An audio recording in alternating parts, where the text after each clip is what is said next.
rail tutorial time. One of the things I see on Reddit too often. How to use rail signals. So I figured I'd do my part to explain. Hopefully.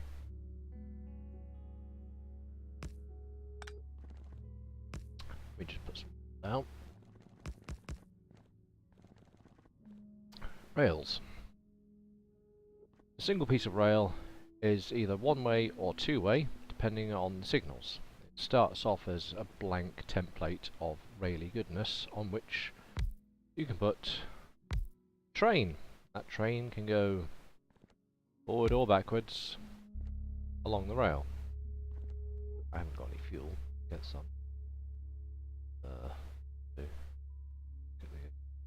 Crap fuel.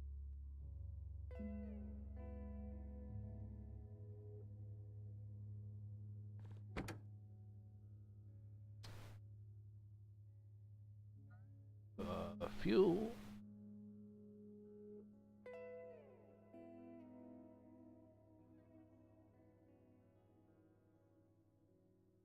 Well, whilst I wait for the fuel to arrive.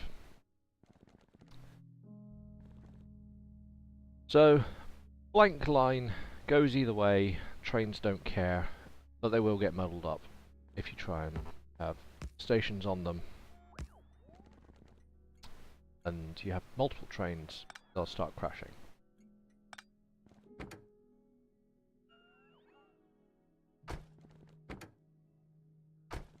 Give me some of that. Lovely. There we go. Train forward, train backward. That's how a train do. But what if we want to automate trains? Dee dee dee dee dee dee.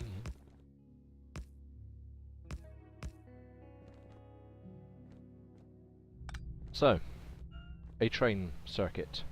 Doesn't even have to be a circuit, it can just be a line if you've got a double head train. I don't know why I took the train off now.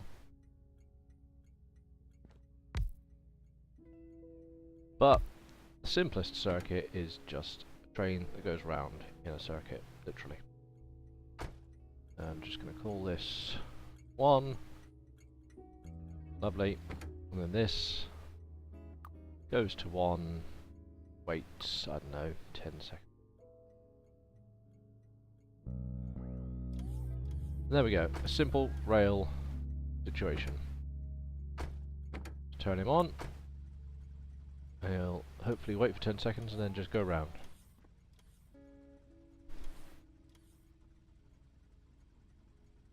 Why do I have... Are you trying to give me, little robot? Don't care.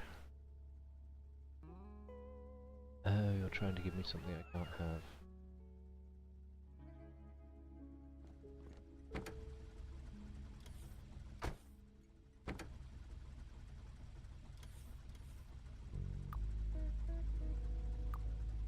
No, just go round in a circle, damn it, train.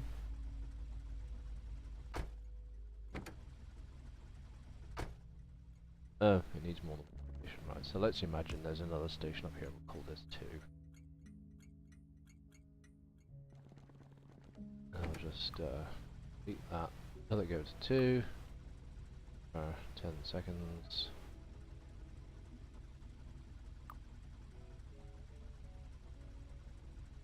Done. Right. Off you go. That's a train doing what trains do.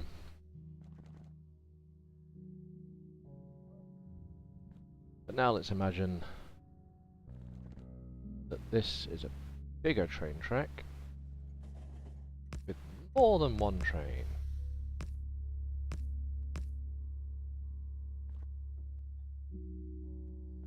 This is going to need signalling because you can't have 2 trains operating on the same stretch of track. At the moment this counts as 1 unit of track, 1 stretch of track. I need more of everything.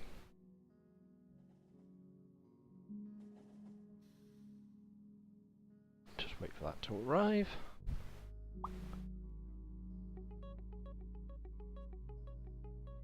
Whilst it does, I'm just going to put fuel in these suckers.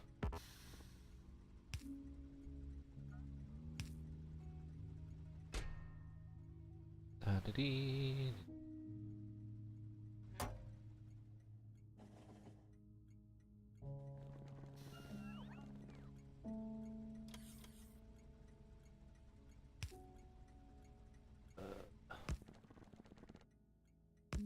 There we go, some basic automation.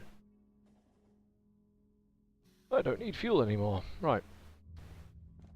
Hopefully that's waiting on fuel. Yeah, right. So, now we imagine we're making a more complex track. This will be 3, and I'm just going to make a good read. So this train goes between 1 and 2. And I need a new train. In fact, no, I don't. I've got one. This train arrives on our circuit. Now,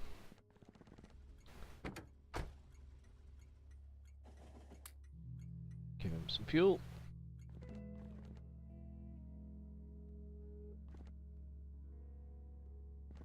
Let's make him go to 1. Time passed. Just gonna make it annoying, and then 3 because that's his home thing for time passed.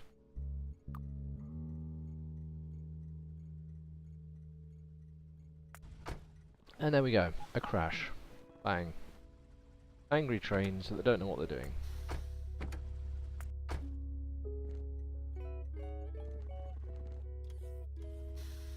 And now I've got them stuck for some reason. In a train. So, without signals, they crash horribly. And that's where the signals come into life. Let me just turn this guy back on. So, got 2 types of signal. Got these, which are your standard signals, which have 3 lights on them. Green, yellow, red there, flashing away. Those are an indicator of the signal status. I'll come to that in a minute. You've got chain signals. Put chain signal back here. And again, that will have 3 colours available to it. Red, yellow, in fact 4 I think, 'cause it has blue as well. So, this signal, I'm going to stop this dude.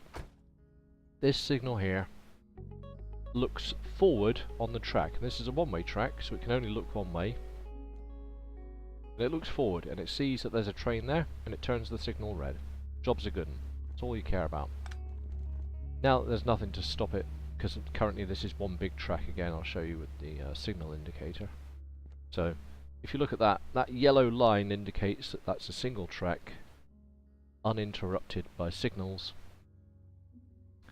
For each signal you put down, I'm going to put one here, you create a new section of track. So now there's a red section on which this train exists, and there's a yellow section which has nothing on it currently. Now that yellow section, if this signal is looking ahead, it is green, because all of this yellow section is available. So this light here says green, you can go, which is great. But if I grab my spare train, put it on 3 again, I've now put something in the way, and the light is red, so it says you cannot go. And this is pretty much the only type of interaction you're going to need for signals.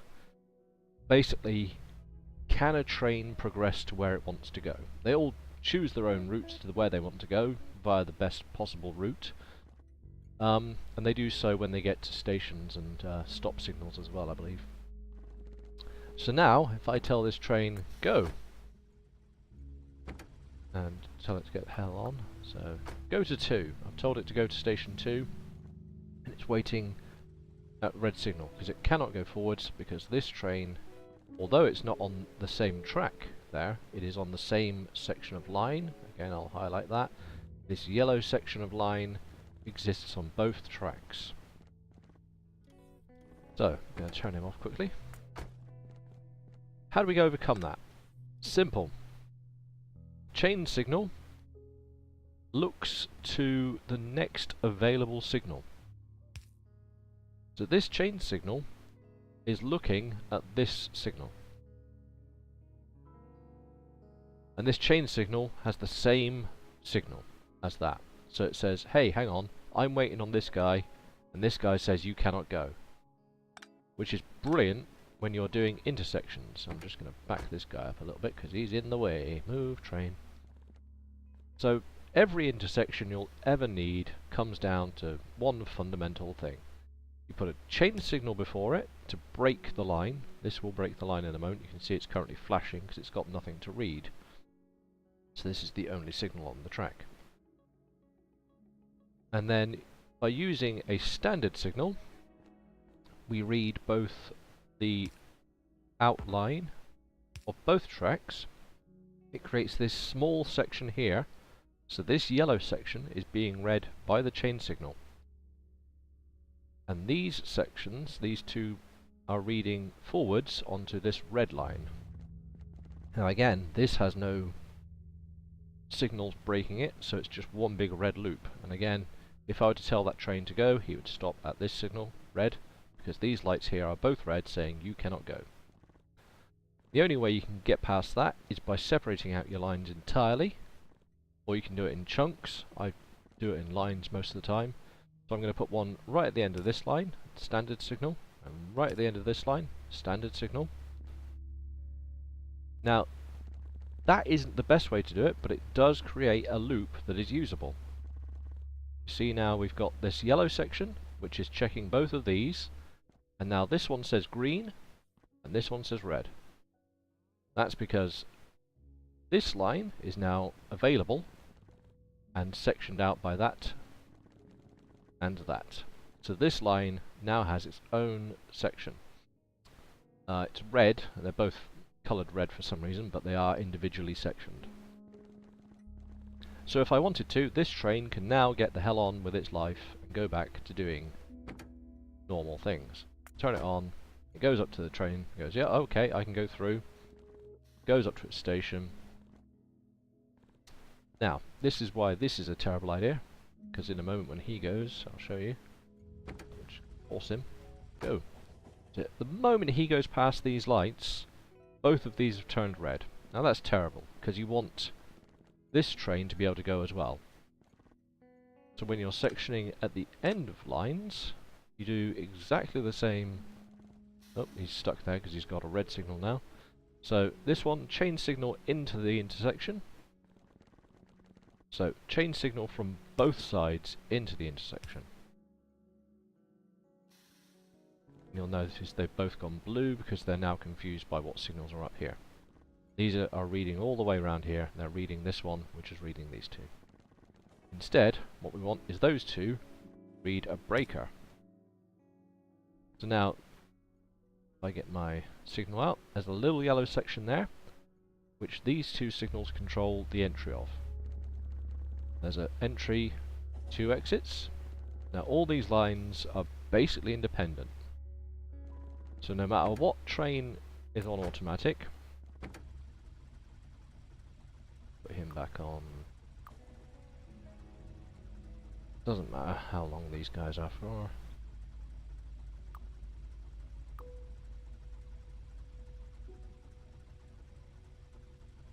Right.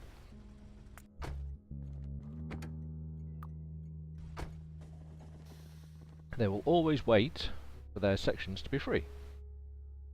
I don't know why this has fuel in it. That's a weird thing to have fuel in. So now he's happily whizzing round. If I put him on automatic, yeah, they're both on automatic. Green signals because they're reading this one. He goes through, no happen. Now he stops because this one's on the line. The moment he goes past his brake, which is this signal, he goes.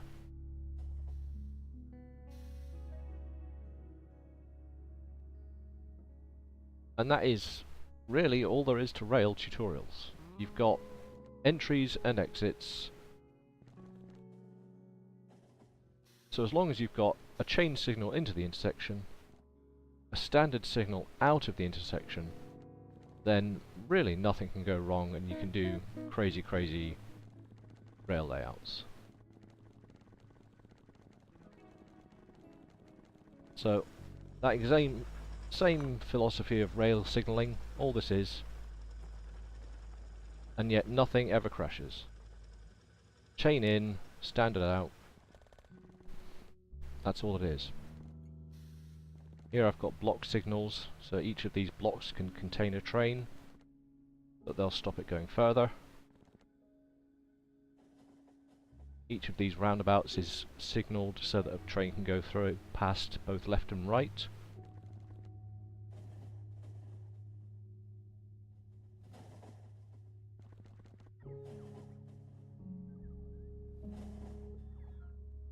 To fix this.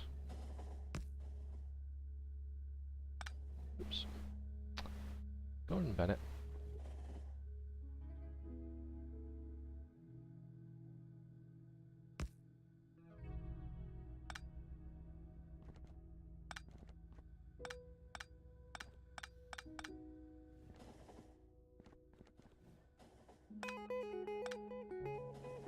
That's all it is.